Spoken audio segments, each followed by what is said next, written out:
That morning I was tending to the roses in my garden, completely unaware of what life had in store for me. My hands were buried in the soil, checking the roots of the saplings I'd just planted. Everything was normal and calm, just like any other day, until a sharp pain shot through my back.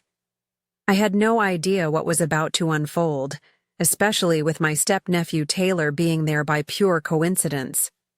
My garden had always been my sanctuary, my escape.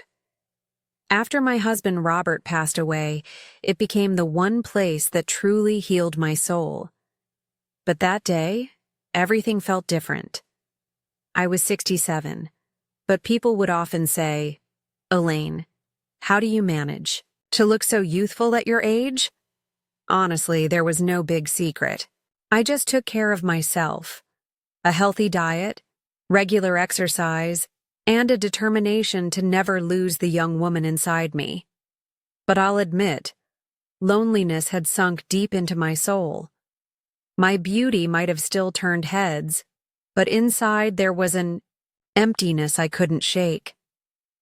As I was positioning one of the saplings, a sudden pain stabbed through my back. It was so sharp and unexpected that I dropped everything I was holding. For a moment I closed my eyes, trying to breathe through the pain, but it didn't help. The ache spread from my shoulder down my back, leaving me frozen in place, unable to move. Then out of nowhere, I heard Taylor's voice. "Elaine, are you okay?" My step-nephew Taylor, 22 years old, broad shoulders, muscular build, and the kind of face you'd see on a magazine cover. His blonde hair shimmered in the sunlight, and his piercing eyes were locked on me with concern. He had this natural charm, the kind that caught everyone's attention, even though he didn't seem to notice it himself. And now all that youthful energy seemed completely focused on helping me my back, I managed to say, pointing to the spot where the pain was worst. "Something's wrong. I can't move. Are you ready for this?" Because this isn't just any story. This is a journey where boundaries blur, emotions get tangled, and confessions linger like silent screams. Every moment might stir something inside you, pushing the limits of what you thought you knew. If this sounds like your kind of story, don't forget to subscribe to my channel and turn on notifications to support me. Taylor crouched down beside me. "Let me help," he said. When his big hands touched my shoulders, I felt an involuntary shiver run through me. "I'll give you a massage. It usually helps," he added. I didn't have the strength to protest. I was willing to try anything to ease the pain. But what really caught me off guard was the effect his touch had on me. Taylor placed his hands on my back and began pressing gently. I have to admit, I hadn't felt this kind of closeness in years. His fingers were strong but surprisingly gentle. As they moved over my tense muscles, the pain slowly faded, replaced by a strange warmth spreading through me. It was as if the lonely woman inside me had suddenly been awakened. I let out a breath, a little too deep maybe. "Taylor?" I started to say, but the words caught in my throat. I couldn't finish. He didn't say anything either, just kept massaging, his hands gliding over my back in a way that made me hyper-aware of every touch. In that moment, I felt something shifting, and it both scared me and excited me in ways I wasn't prepared for. Taylor kept working his hands across my back, steady and deliberate, until he suddenly paused and leaned closer to look at me. "Elaine? This is really bad," he said, his voice serious and concerned. "We can't fix this out here in the garden. Let's get you inside near the fireplace. The warmth will help, and I'll grab some cream to rub on your back. We've got to take care of this." I hesitated for a second, but the pain made the decision for me. I nodded, and he helped me to my feet. Careful, take it slow, he said, his strong hands supporting me. There was something oddly comforting about how he held me, a closeness I hadn't felt in years. When we got inside, the crackling fire filled the room with a warm golden glow. The heat wrapped around me like a blanket, instantly easing some of the tension in my body. Taylor quickly spread a blanket on the floor and motioned for me to lie down. "You need to stretch out your back in a more comfortable position," he said, his eyes serious, but with a flicker of hesitation. "I've got some cream, it'll help loosen those muscles." I lay down, feeling the fire's warmth seep into me as Taylor rubbed the cream between his hands to warm it up. The first touch of his hands on my shoulders made me let out a breath. I didn't even realize I'd been holding. "Just relax," he said softly. "You'll feel better in no time." But every touch of his hands was doing more than just easing my physical pain. It was stirring something inside me, something I thought I'd buried a long time ago. As his fingers moved down my back, my thoughts became both clearer and more chaotic. Taylor's touch wasn't just healing, it was awakening. For a moment, I hesitated inside, but the pain was too much, so I quickly accepted. Taylor gently grabbed my arm and helped me to my feet. "Take it slow, be careful," he said. When his strong hands almost completely wrapped around me, I felt an odd sense of security. This young guy's protectiveness gave me a closeness I hadn't felt in years. When we entered the house, the flames in the fireplace painted the room in a warm orange glow. The crackling of the fire and the heat that filled the room instantly relaxed me.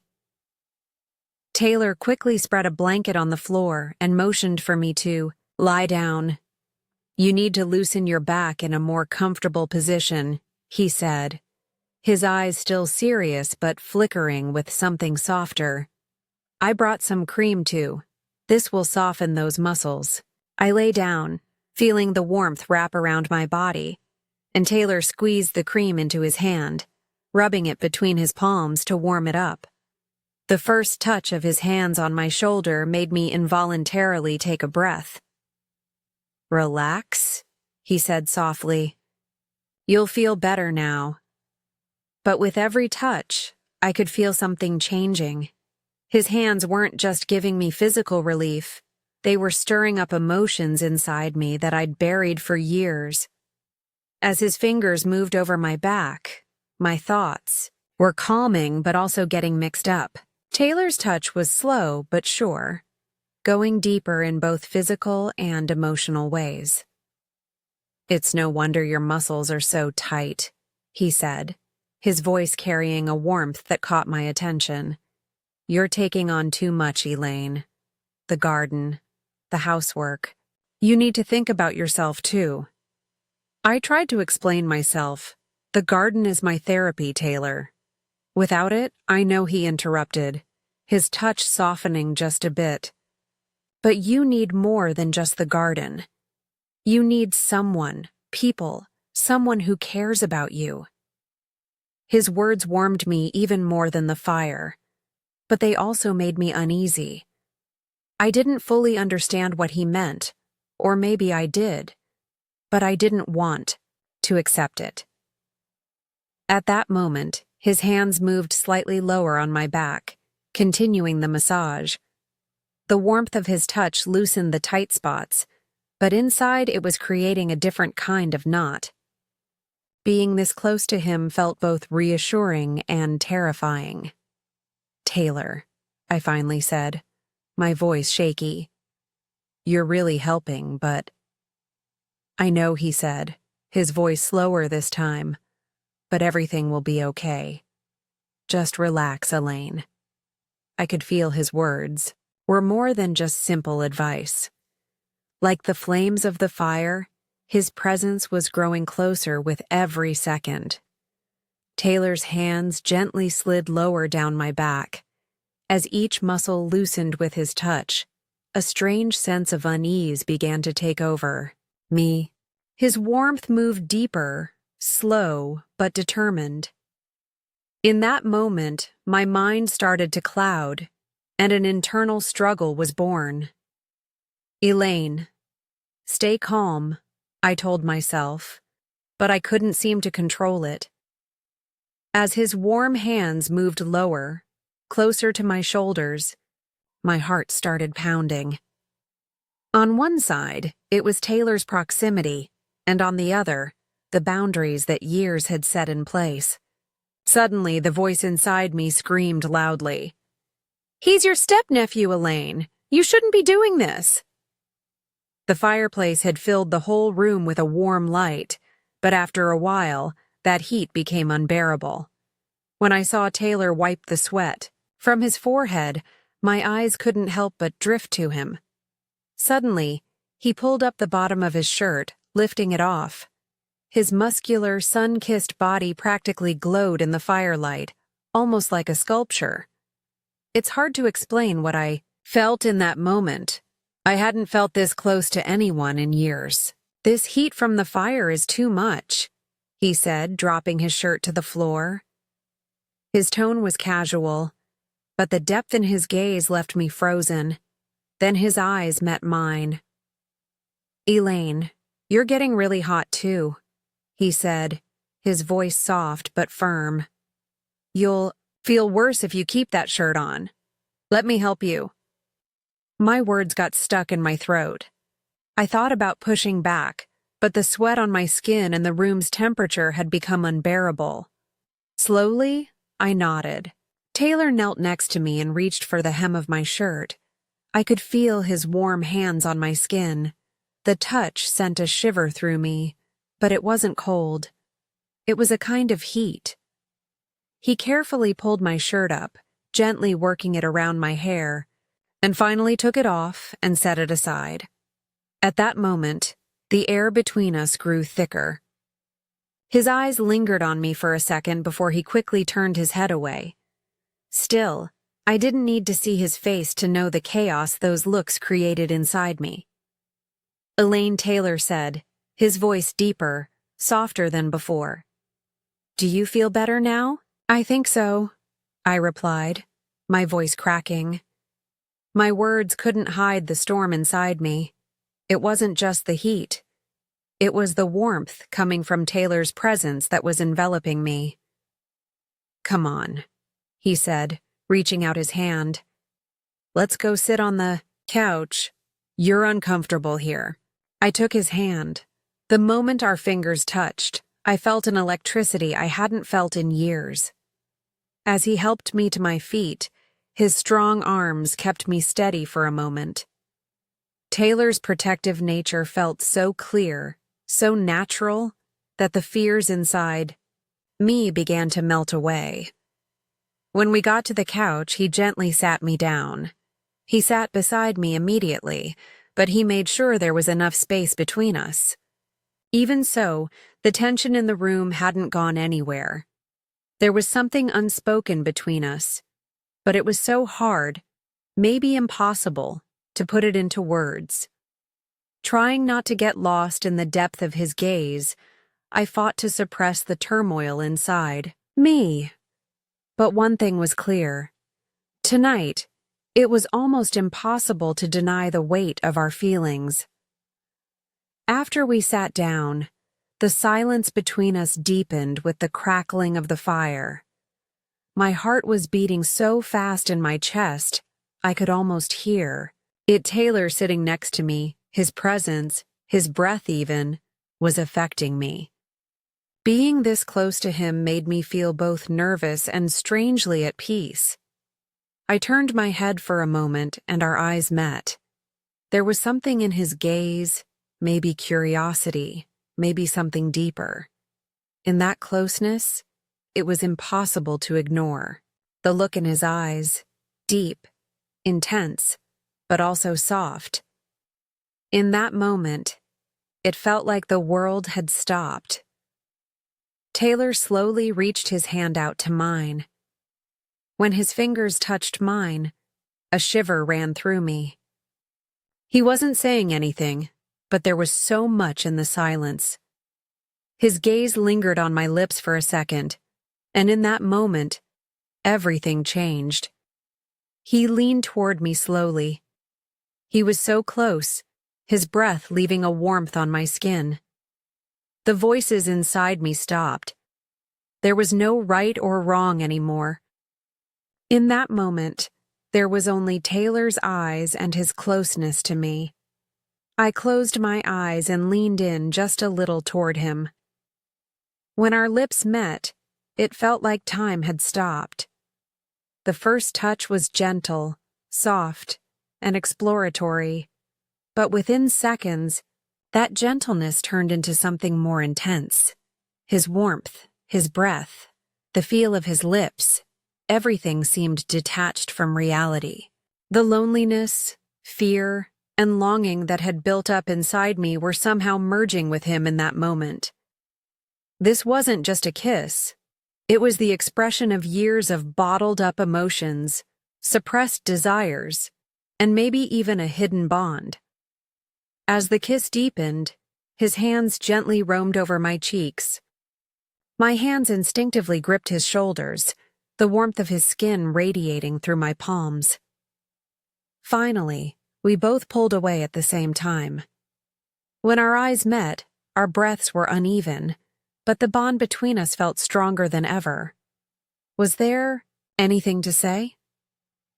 I wasn't sure, but one thing was clear. Tonight, nothing between us would ever be the same. After the kiss, I realized I was breathless. My heart was pounding like it was about to burst out of my chest. When I looked into Taylor's eyes, I saw both a question and a deep desire. In that moment, my mind went completely quiet. My heart and body were the ones making the decisions now. "Taylor," I said, my voice shaky but my feelings clear. "Yes, I want you. I want you." The words left my lips and something inside me snapped. The loneliness and fears I'd carried for years seemed to melt away in an instant. All that mattered was being here, right here with him in this moment. Taylor's face showed a brief flash of surprise, but then a slow smile spread across his face. The expression in his eyes mirrored the warmth surrounding me. "I want you too." "Elaine," he said, his voice both soft and firm. "I've been trying to hold back, but I can't anymore. I want you. I want to be with you." His words spread through me like waves, every word touching my heart. Taylor gently cupped my face in his hands and moved closer to me once more. This time there was no hesitation. We both knew exactly what we wanted. When his lips met mine again, the intensity of our emotions went beyond words. This moment was a turning point for me. Taylor's presence, his warmth, his words. Despite all my fears, I wasn't planning to stop anything now. I hadn't stopped anything. I had completely let myself go with the flow of my feelings. Now, with nothing but a thin sheet over us, breathless and tangled up in each other, Taylor was lying next to me. With a small smile on my face, I looked up at the ceiling and noticed our shirts and pants scattered on the floor. The night felt so surreal. It was like a dream.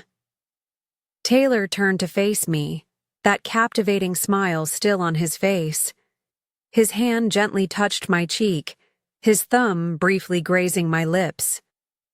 "Elaine," he said, his voice deep and soft. I wouldn't trade this moment for anything. Turned to him, filled with the mixed emotions still running through me, and said in a voice full of gratitude, "Thank you, Taylor. I haven't felt this lonely in a long time. But you being this big, young, and handsome, I really like it." I had no intention of hiding the sincerity and thankfulness in my eyes. Taylor's lips curved upward, his signature charming smile spreading across his face. Elaine, do you know how beautiful you are? He said. And I'm not just talking about your looks. Being with you, it's a totally different feeling. Your warmth, your sincerity, everything. You make me feel better about myself. I couldn't tear my eyes away from his. His words, his touch. Everything was so real and impactful that I wanted to etch this night into my memory forever. I needed you, Taylor, I said honestly, and you were here. I couldn't ask for more. Taylor smiled slightly and ran his fingers along the edge of the sheets. I'll be coming here a lot, Elaine. From now on, whenever you need me, I'll be here, he said, his voice carrying a tone of determination and sincerity. Just to see you. Just to give you these moments. In that moment, I felt like a new door was opening in my life. The burdens and loneliness of the past were slowly fading behind me. Having Taylor by my side filled me with a deep sense of trust and peace. I closed my eyes, took a deep breath, and moved a little closer to his warmth. This night was only the beginning for me, the first steps of a new journey, and knowing I wasn't alone anymore was more valuable than anything. I hope you liked my story. It really was an exciting journey, and I'm so happy to share it with you. If you want to hear more stories like this, don't forget to subscribe. If you turn on notifications, you'll be the first to know when a new episode drops. Also, your likes and comments mean the world to me. Hearing what you think and how you feel really motivates me. Your support helps me write more. Thank you so much, and I'll see you in the next story.